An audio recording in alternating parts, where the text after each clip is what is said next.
So, in the very beginning of Christianity, there was no heresy because there was no orthodoxy. In the very beginning, there was just a man, Jesus, who loomed large in the memory of his friends because they'd experienced him as a man of profound power, wisdom, and spirit. They collected his sayings, and later, 1, 2, 3 generations later, they wrote about his life and his message. Some of those writings were collected into the book we now know as the New Testament. The New Testament contains 4 accounts of Jesus' life and words, 1 account of the formation of the early church, a collection of letters from church leaders to young congregations and other leaders, and 1 book, the Book of Revelations, which is a mystical account of the end of the world. What the New Testament does not contain is anything that could be called a systematic theology. The leaders of the new religious faith, therefore, had to do a great deal of original thinking to whip Christianity into shape as a philosophy and as a theology, teasing a theology out of stories and sayings, advice and mysticism, history and current practice. 2 of the major thinkers of this first era of Christian history were Origen and Arius. Bishop Arius lived in the 4th century of this era, that is to say, about as far from Jesus' life as we are from the life of our Puritan forebears. Bishop Arius believed that God was, well, God, supreme, separated, set apart from all creation in all his majesty. Arius disagreed heartily with the notion that Jesus had or was God for a reason that seemed obvious to him. Jesus had been a person, walking the earth, eating, drinking, and doing all sorts of things completely unbefitting divinity. Arius argued well, and he had many followers, but he lost his battle at the first great council of the church, the Council of Nicaea, in the year 325. His major opponent was one Bishop Nicholas, whom we now call Saint Nicholas, who was so upset with Arius that he actually took a swing at him. Arius's views, which Arius thought of as Unitarian, that is, about one God, were finally denounced by the church as heresies, as incorrect doctrines, and Trinitarianism, the doctrine of God in 3, became orthodoxy. Sometimes we Unitarians are still called Arians after this brave and famous bishop. We're heretics from the get-go. Some people think of heretic as a negative word with overtones of stubbornness, rebellion, even malice. The Roman Catholic Church virtually invented heresy. Jews, Hindus, and Buddhists can get into a variety of tangles and arguments on matters of right practice or overall belief. An atheistic Jew might find himself an outcast in some congregations, for instance. But the notion of spending a great deal of time and energy devoted to defining exactly what right belief is in great detail, and then requiring everybody to agree with that right belief, is pretty much a Catholic and then Christian phenomenon. There really isn't any such thing as a Jewish heretic or a Hindu heretic, but as many of us know, because we've been called one, there is very much a thing of a Christian heretic. We Unitarian Universalists side with most of the rest of the religious world in believing that what you believe is not as important as what you do. It's for that reason that we've long ago forgiven Bishop Nicholas, because he was so famously good to the poor, which in our opinion is much more important than doctrine. Many of us raised in a Christian community found ourselves with doubts and questions about various points of doctrine. How could innocent children be condemned to eternal suffering if they died before they were baptized? Can I be a Christian if I just don't believe that the bread and wine changes to, of all things, body and blood? And what's this business about Jesus being both God and human in some unique way? And I just don't find myself thinking that God is going to end this world, or for that matter, that it was created in 7 days, or that every word in the Bible is equally inspired. Many of us ask these questions earlier in our lives, and if we ask them out loud, we often found that at best we were not satisfied with the answers, and at worst we were told they were bad questions and that we were bad people for asking them, and often that we simply must force ourselves to believe the answers that made no sense to us. If you can see yourself in that religious journey, just raise your hand. Heretics all. But here you see, we use the word heretic as a good word, not as a red badge of religious badness. Here we remember what the word heretic really means, which is not someone who is wrong, but rather someone who chooses. That's the original meaning of the word as it comes to us from Greek, heresis, taking for oneself, and religiously speaking, that's who we are. We're a people who think for ourselves and make religious and spiritual choices for ourselves. Doing this takes considerable intellectual energy and spiritual commitment.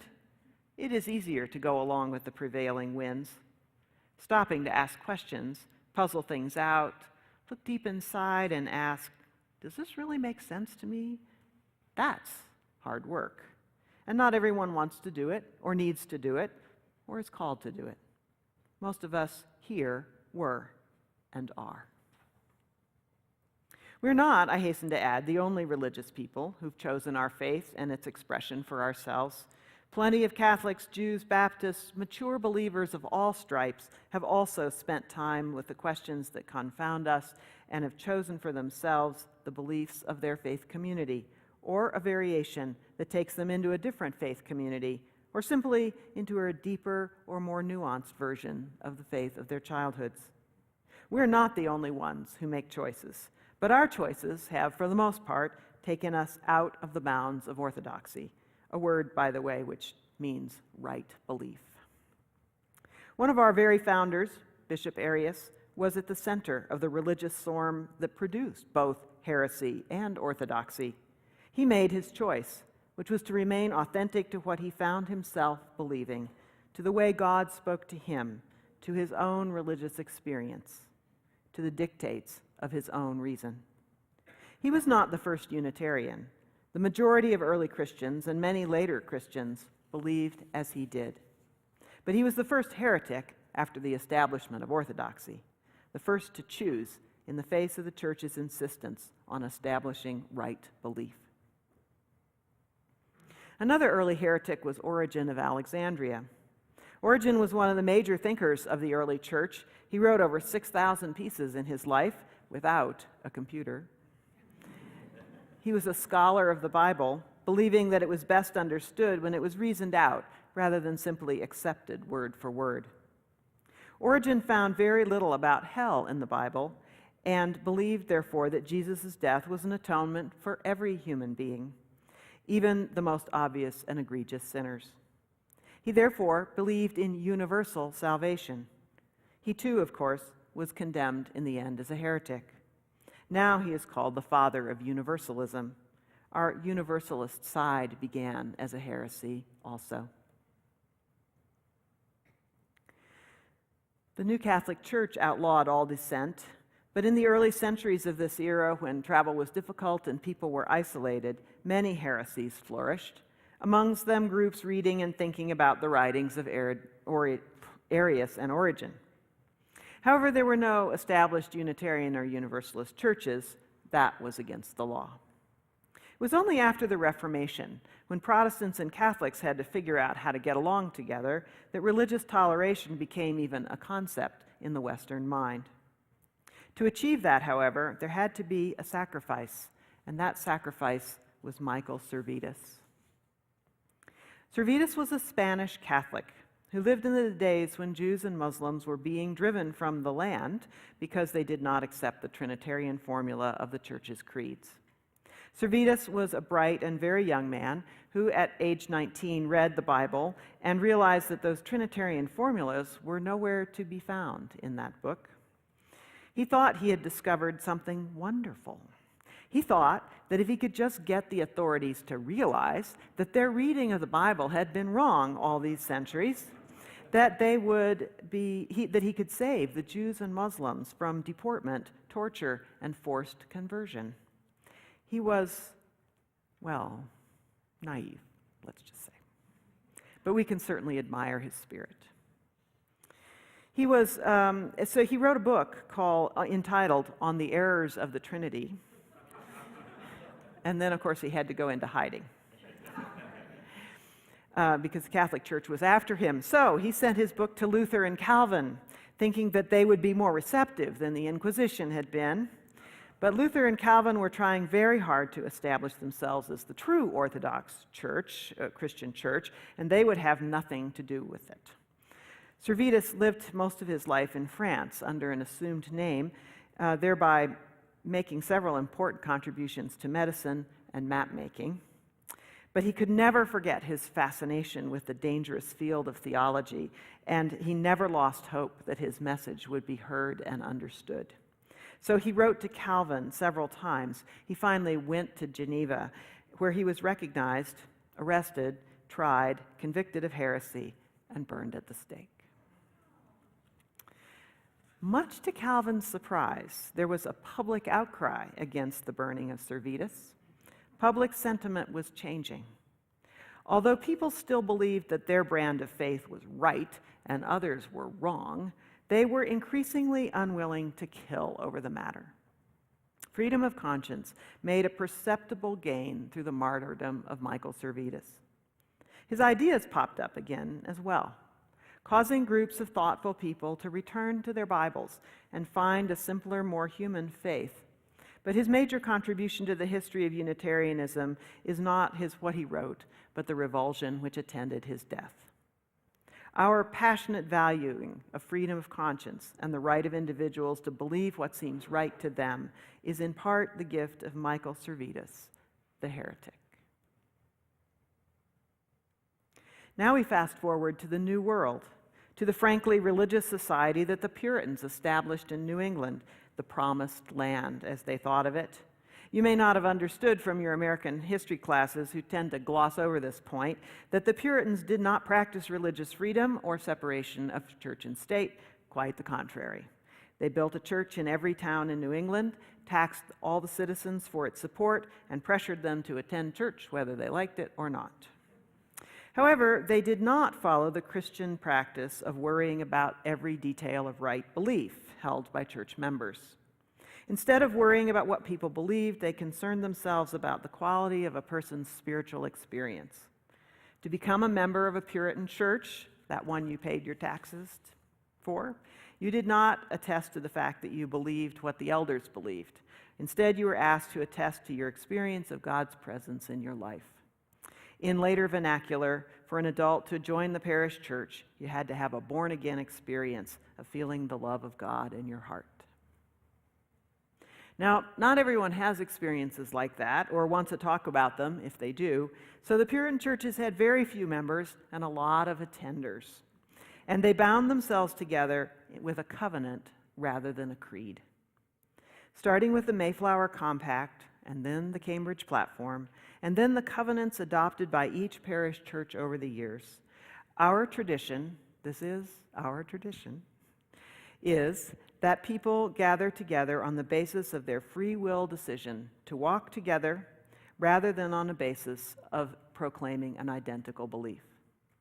There's no heresy here, and there's no orthodoxy, just a covenant. And the essence of the covenant is that we'll walk together in respect and enrichment of our own and others' spiritual lives. The experience of God, the sense of the ultimate, service to others, and joy in belonging to something larger than ourselves. It's a long road from the born-again Christian Puritans to our current mix of liberal Christians, transcendentalists, humanists, atheists, agnostics, pagans, and Buddhists. But that's a history worth telling another morning. Suffice it to say that when the tradition is to pay more attention to people's spiritual experiences than to exactly what they believe, you discover that spiritual experience comes in vast variety. From the atheist's certainty that the only reality is the scientific reality embodied in the physical world, to the pagan's experience of the goddess, to an infinity of still small voices, rational ponderings, and ecstatic experiences in nature in between. What the Puritans didn't quite grasp is that the divine infinity has an infinite number of voices, not a one of which writes a creed that puts all in a box for everybody. When people join this congregation, we don't ask them what they believe, only if they want to do what we are doing here, which is support our quest for meaning and our practices of spirituality, introduce ourselves and our children to the world's wisdom and beauty, work together to make this world a better place, and befriend and care for one another. Almost all of us are heretics. The Orthodox are welcome to join us, but they mostly find that their spiritual needs are better served in Orthodox congregations. This church uniquely serves heretics, the ones who are choosing, reasoning, and experiencing, and that leads them outside of the bounds of tradition, and those whose sense of integrity demands that they attend carefully to their own experience and form their beliefs from there.